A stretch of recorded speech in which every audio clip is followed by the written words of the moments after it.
Hello दोस्तों, examination classes में आपका स्वागत है। आज मैं आप लोगों के लिए भारत की मिट्टियां का पार्ट सेकंड लेके उपस्थित हुआ हूं।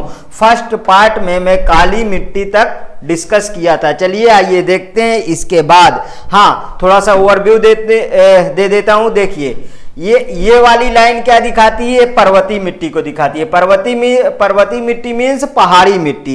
ये क्या दिखाती है? मैदानी भाग। ये देखिए यहाँ तक फैला हुआ, ये यहाँ भी है दोस्तों, इसको थोड़ा सा ध्यान देना, यहाँ भी है इसका, ठीक है। ये है जलोढ़ मिट्टी। ये कौन सी मिट्टी है? जलोढ़ मिट्टी है। देखिए पर्वतीय मिट्टी जम्मू कश्मीर, सिक्किम, अरुणाचल प्रदेश, ये सब जगह में पर्वतीय मिट्टी फैली हुई है। यहाँ पे क्या है? ये जलोढ़ मिट्टी जो है सतलज से लेके और यहाँ तक, यहाँ देखिए ये असम का पार्ट है। असम के बिल्कुल लास्ट पॉइंट तक, लगभग लास्ट पॉइंट तक कहाँ क्या पाया जाता है? जलोढ़ मिट्टी पाया जाता है। इसके ये वाली मिट्टी क्या थी? मरुस्थली मिट्टी थी। इसको आज डिस्कस करना है। अभी ये मिट्टी क्या है? काली मिट्टी महाराष्ट्र और सौराष्ट्र, गुजरात के सौराष्ट्र, मध्य प्रदेश का कुछ भाग देखिए यहाँ पे काली मिट्टी पाई जाती है। ये क्या है? ये लाल मिट्टी। कल हमने इसके प्रीवियस पार्ट फर्स्ट में लाल मिट्टी, काली मिट्टी और जलोढ़ मिट्टी को बहुत अच्छी तरीके से हमने सीख लिया था। देखिए आज हम लैटराइट मिट्टी के बारे में बात करते हैं। लैटराइट मिट्टी के देखिए, लैटराइट मिट्टी में लैटराइट मिट्टी का निर्माण कैसे हुआ है, सबसे पहले इसे समझते हैं। देखिए लैटराइट मिट्टी यहाँ तमिलनाडु के कुछ पार्ट में यहाँ भी लैटराइट मिट्टी पाई जाती है। लैटराइट मिट्टी पश्चिमी घाट में, लैटराइट मिट्टी तमिलनाडु के ये सम स्पॉट में लैटराइट मिट्टी, यहाँ उड़ीसा का तट यहाँ पे लैटराइट मिट्टी, ठीक है। और यहाँ पे देखिए ये यहाँ गारो खासी जयंतिया मेघालय, गारो खासी जयंतिया बताया था ना, वहां पे लैटराइट मिट्टी और यहां पे भी लैटराइट मिट्टी। मतलब 1 2 3 4 5 6 स्थानों पे लैटराइट मिट्टी बहुतायत में पाई जाती है। अगर हम बात करें लैटराइट मिट्टी इंडिया में किस नंबर पे आती है, तो सबसे पहला जलोढ़ मिट्टी। देखिए जलोढ़, लाल, काली, और फिर उसके बाद अगर चौथे नंबर की हम मिट्टी की बात करेंगे तो लैटराइट मिट्टी ही आती है। लैटराइट मिट्टी का निर्माण पहले सबसे समझते हैं। लैटराइट मिट्टी का निर्माण कैसे हुआ? देखिए पश्चिमी घाट में, मैंने बताया पश्चिमी घाट कगारनुमा है मीन्स अरब सागर से जो चलने वाली नम हवाएं हैं, वो पश्चिमी घाट पर्वत से टकराकर भारी मात्रा में वर्षा करती हैं। मीन्स 250 प्लस वर्षा, 250 प्लस सेंटीमीटर यहाँ पे वर्षा होती है। वहीं पे गारो खासी जयंतिया मीन्स खासी श्रेणी, गारो खासी जयंतिया खासी श्रेणी, अगर मैं मेघालय की बात करूं तो यहां पे 1080 सेंटीमीटर प्लस वर्षा होती है। मतलब दुनिया में सबसे ज्यादा वर्षा वाला क्षेत्र है वो क्या है? ये है पार्ट दोस्तों, दुनिया का सबसे ज्यादा मासिन राम मेघालय में दुनिया में सबसे ज्यादा बारिश यहां पे होती है। यहां पे देखिए आप, ये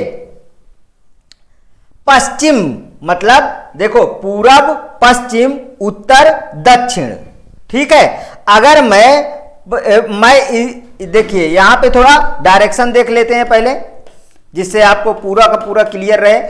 ईस्ट, वेस्ट, नॉर्थ, साउथ, कोई भी डायरेक्शन आप जो है डिसाइड करेंगे, इसी तरीके के डायरेक्शन का आप फॉलो करेंगे। यहां पे आएंगे, इनका डायरेक्शन देख लेते हैं। तो यहां पे नॉर्थ और ईस्ट, यहां पे south and waste.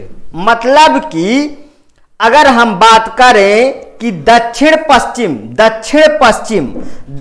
Paschim monsoon से जो बारिश होती है, इस तरीके से पैरेलली मींस यहां पे आके जो भारी मात्रा में बारिश होती है, और यहां अरब सागर से पश्चिमी घाट के पर्वत से टकराकर बारिश होती है। यहां दक्षिण पश्चिम मानसून से गारो खासी जयंतिया में टकरा के बारिश होती है। तो यहां पे देखिए पश्चिमी घाट का पर्वत में भारी मात्रा में बारिश होती है, यहां पे भी बारिश होती है। यहां पे चक्रवाती बारिश भारी मात्रा में होती है। तो जब बारिश जहां पे जिस स्थान पे भारी मात्रा में होती है तो वहां बारिश के कारण उस मृदा का सिलिका की मात्रा काफी नीचे चला जाता है, मतलब मिट्टी के निचले स्तर पर सिलिका की मात्रा चली जाती है। जब सिलिका की मात्रा निचले स्तर पर चली जाती है, निचले स्तर पे चली जाती है तो ऊपर जो है ऊपरी भाग में ह्यूमस, फास्फोरस और पोटास की कमी पाई जाती है। इसलिए लैटराइट मिट्टी में खाद्यान्नों का उत्पादन नहीं किया जाता। इसमें उत्पादन किसका होता?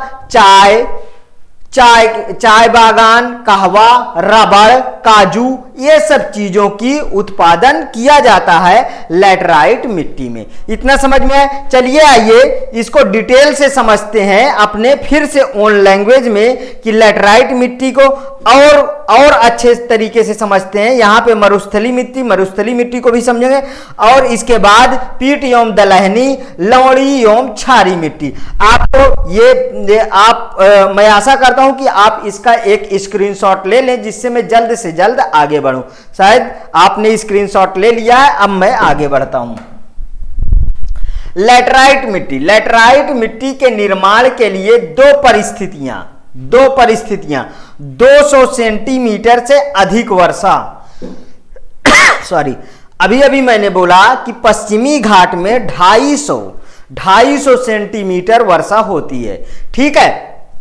तो 200 सेंटीमीटर से अधिक वर्षा मतलब अनुकूलित है पश्चिमी घाट लैटराइट मिट्टी के लिए। वहीं पे मेघालय में गारो खासी जयंतिया 1080 सेंटीमीटर वर्षा मासिन राम मेघालय, मतलब वहां पे भी अनुकूलित है लैटराइट मिट्टी के लिए। वहीं पे उड़ीसा के तट हम देखते हैं तो वहां पे भी भारी चक्रवाती वर्षा से भी भारी वर्षा हो जाती है, तो वहां पे भी अनुकूलित है लैटराइट मिट्टी के निर्माण के लिए, ठीक है। तो देखिए अधिक गर्मी अधिक गर्मी का मतलब क्या है कि ये जो ग्लोब समझते हैं, यहां पे देखिए यहां पे इक्वेटर है, मतलब विषुवत रेखा, यहां पे इक्वेटर है और इसके 23.5 अंश उत्तरी अक्षांश, 23.5 अंश दक्षिणी अक्षांश, 23.5 अंश उत्तरी अक्षांश, 23.5 अंश दक्षिणी स्थान। यहां पे सूर्य लंबवत चमकता है और यहां से कर्क रेखा पे मींस 21 जून को कर्क रेखा पे लंबवत चमकता है। वहीं पे 22 दिसंबर को मकर रेखा पे लंबवत सूर्य चमकता है। तो मींस इस एरिया पे सूर्य का आवागमन रहता है। तो जहां पे लंबवत सूर्य चमकेगा उस एरिया में अधिक गर्मी होगी, जल का वाष्प ऊपर उठेगा, भाप बनेगा और उसके बाद और ऊपर जाने पे कंडेंसेशन होगा, मींस जल बूंदों के रूप में कन्वर्ट होगा और वहां पे भारी वर्षा होगी, ठीक है। तो ये जो एरिया होता है ये बारिश के लिए सर्वोत्तम एरिया होता है। अगर हम उत्तरी ध्रुव की बात करते हैं और वहीं पे दक्षिणी ध्रुव की बात करते हैं तो उत्तरी ध्रुव पे बारिश बहुत कम होती है, दक्षिणी ध्रुव पे भी बारिश बहुत कम होती है और यहां पे ठंड पाया जाता है, मींस यहां पे बर्फ पाया जाता है। यहां रहने के लिए अनुकूल वातावरण नहीं होता। ये सब मैं इसके प्रीवियस वीडियो में डिस्कस कर चुका हूं। तो समझ में आया? अधिक गर्मी अधिक धूप।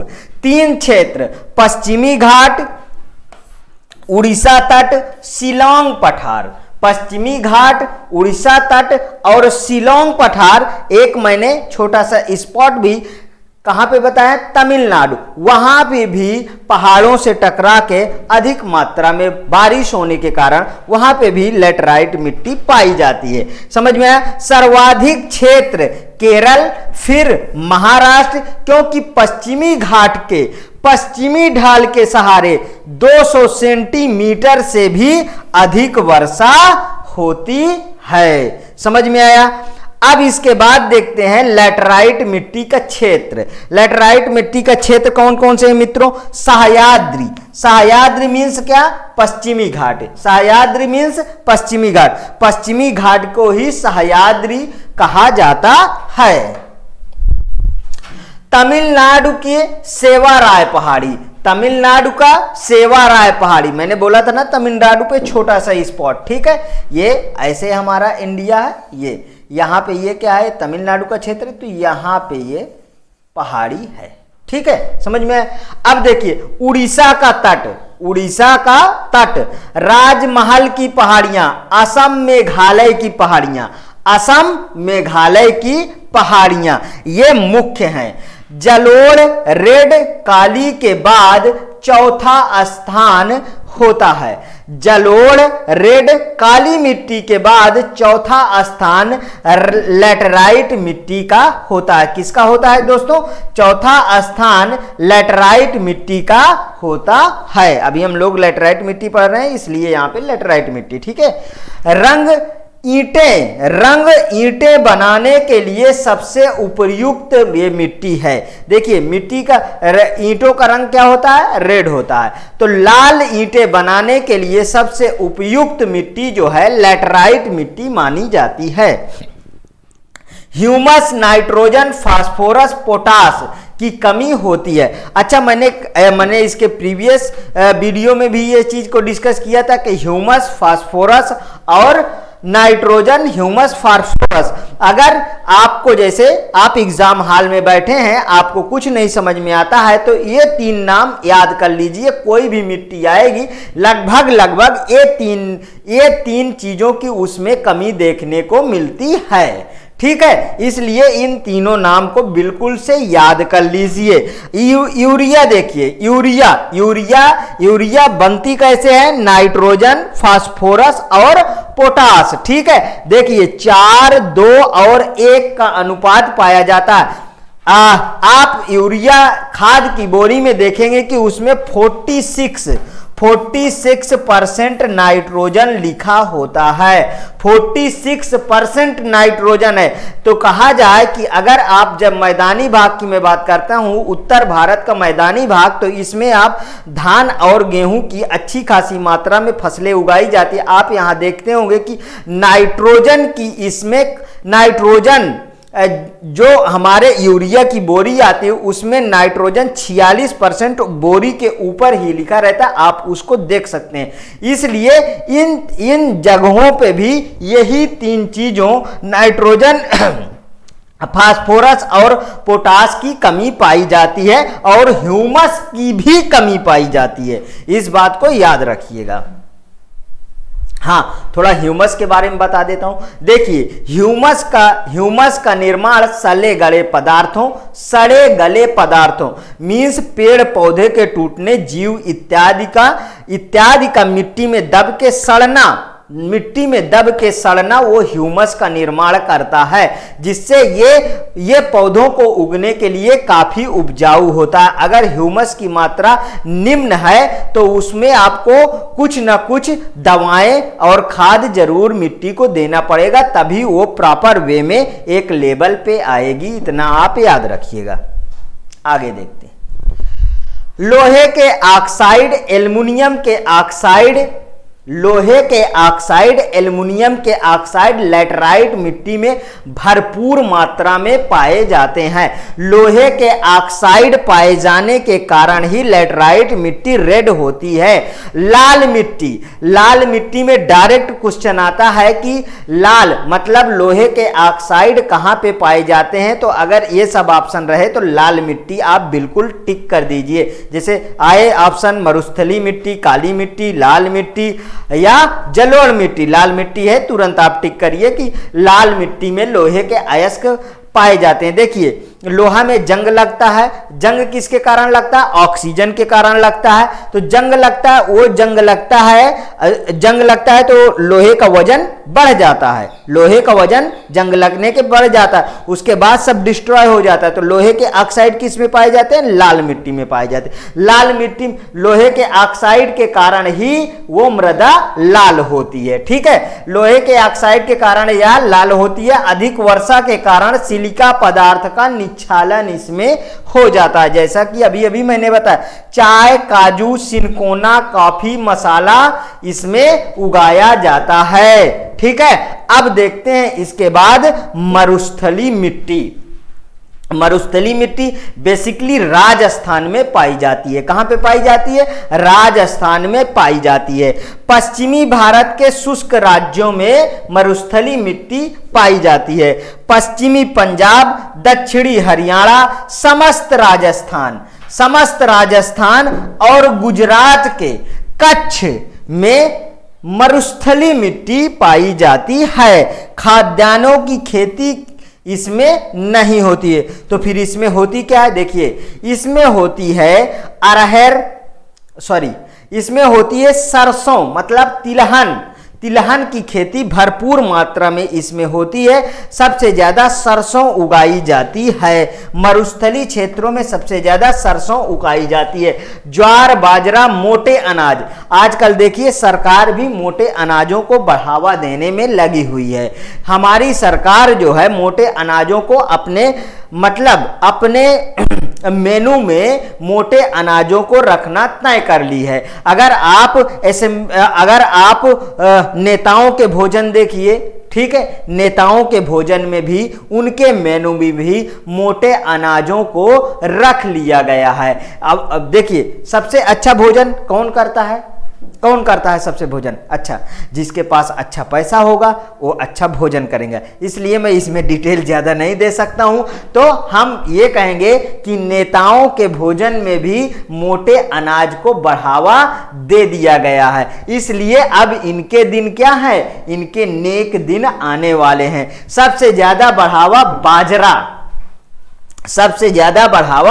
बाजरा को दिया जा रहा है। इसलिए बाजरा की खेती उत्तम और बाजरा की क्रांति आगे आने वाली है, इतना तो तय है। चलिए आगे देखते हैं। राजस्थान के श्री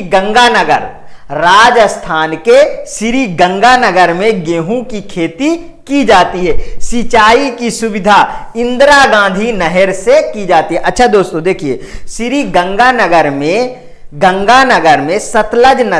सतलज नदी में बांध बनाने के कारण श्री गंगानगर तक इंदिरा गांधी नहर की सप्लाई हुई है।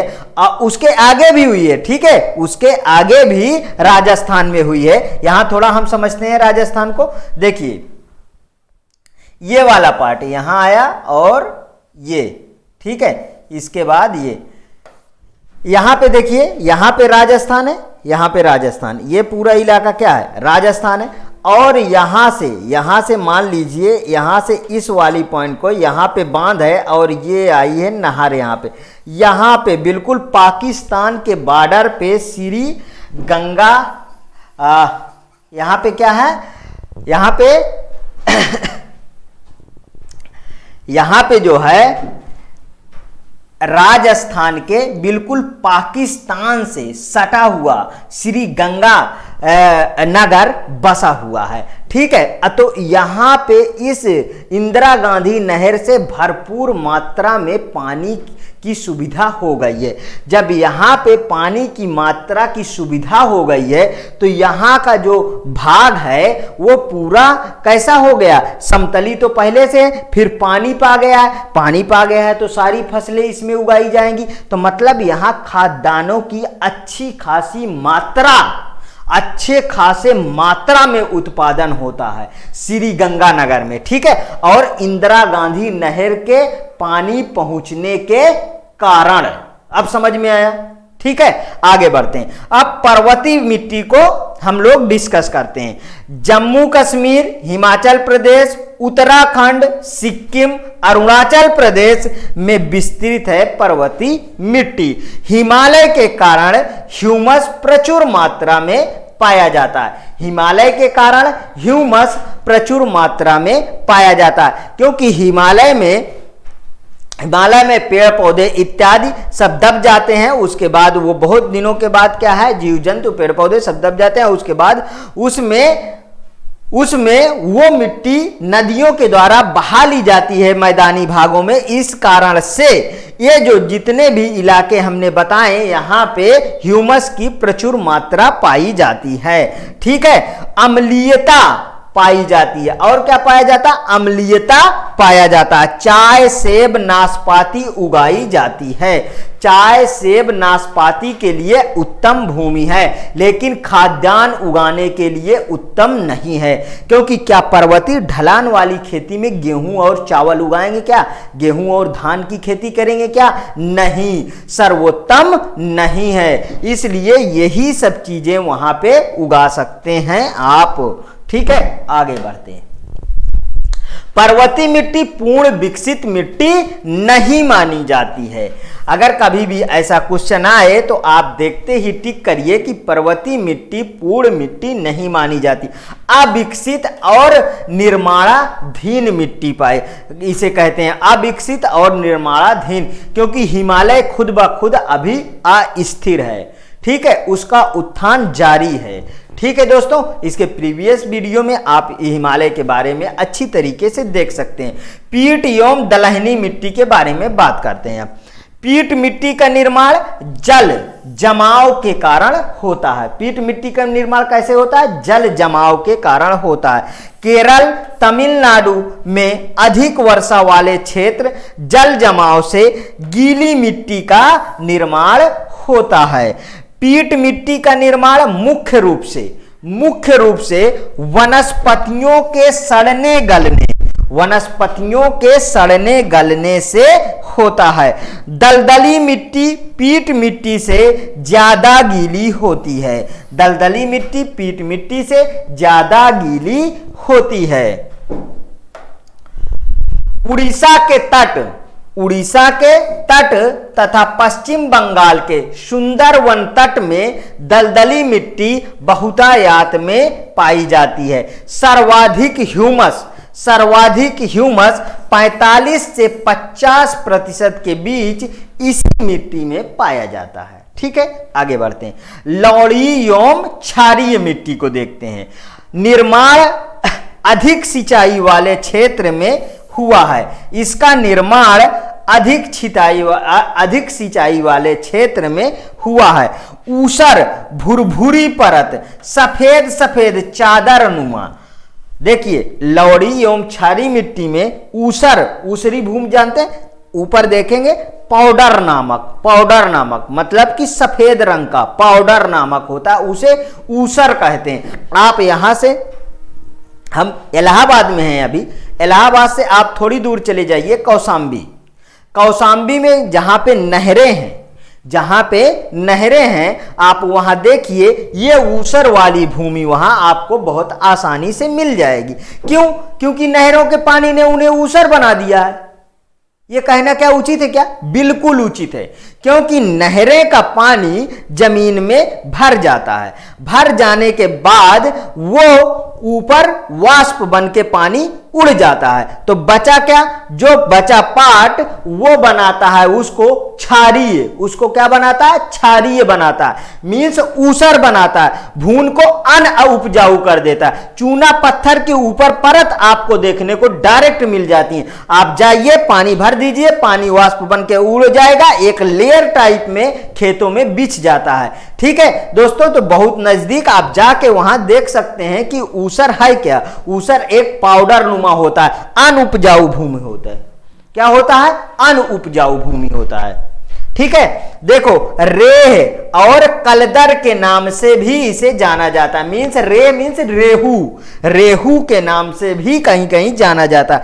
ऐसी जगह में बरसीम, धान, गन्ना, लवण रोधी फसल, मीन्स की ऐसे में जो इसके अकॉर्डिंग उगाई जा सके वो फसलें जो ऊसर को सूट करे, ऊसर को सूट करे, मतलब बरसीम उगा सकते हैं, इसमें धान उगा सकते हैं, गन्ना उगा सकते हैं। देखिए गन्ना भी उगाएंगे तो गन्ना के निचला वाला पोर्शन बहुत क्षारीय आपको लगेगा, बहुत क्या लगेगा, क्षारीय लगेगा, ऊपर वाला गन्ना अच्छा लगेगा आपका।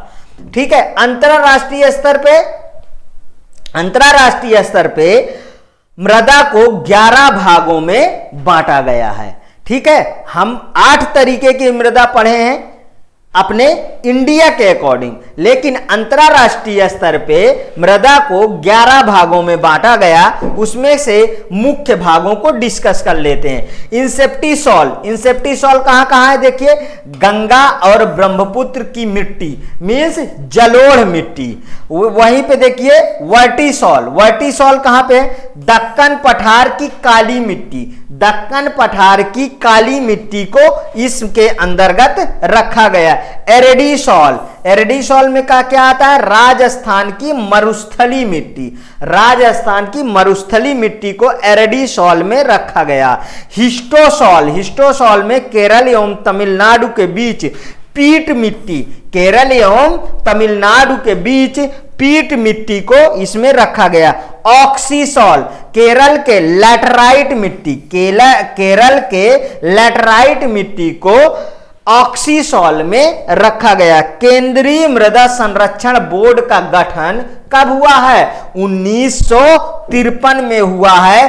कई बार क्वेश्चन पूछा गया है, आप इसे याद कर लीजिए। क्षेत्रफल की दृष्टि से सर्वाधिक बंजर भूमि राजस्थान में है, सर्वाधिक बंजर भूमि राजस्थान में। यहीं पे अगर आ जाए कि सबसे कम बारिश कहां पे होती है, तो आप लगाएंगे लेह में सबसे कम बारिश होती है। प्रतिशत की दृष्टि से जम्मू कश्मीर राज्य में बंजर भूमि है।